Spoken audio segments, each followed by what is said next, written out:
আজকে হলো মা আর আমার মধ্যে পাঞ্জার হাড্ডাহাড্ডি লড়াই। তো বিকেলে গুড্ডি আর আমি এমনি গল্প করছিলাম, কিন্তু তারপরে আমাদের মধ্যে শুরু হলো শক্তির প্রদর্শন।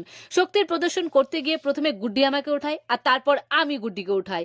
এইভাবে কিছুক্ষণ চলার পর হঠাৎ করে আমাদের শক্তির প্রদর্শন ঝগড়ায় পরিণত হয়ে যায়। কার বেশি শক্তি সেটা প্রমাণ করার জন্য আমাদের মধ্যে পাঞ্জার কম্পিটিশনের সিদ্ধান্ত হয়। আর তারপর প্রথমে আমি গুড্ডিকে বলি, না কিন্তু আমি গুড্ডুকে খুব সহজেই হারিয়ে দিই।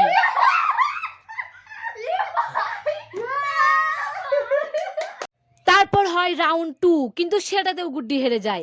গুড্ডিকে হারানো দেখে মা আমাকে চ্যালেঞ্জ করে, বলেন নে গুড্ডিকে তো হারালি, এবার আমাকে হারিয়ে দেখা। আর তারপর শুরু হয় মা আর আমার মধ্যে লড়াই, কিন্তু আমার শরীরে যত শক্তি ছিল সেটা দিয়েও আমি মাকে হারাতে পারলাম না। আর হারানোর পরে আমার মায়ের এনজয়মেন্টটা দেখো তোমরা।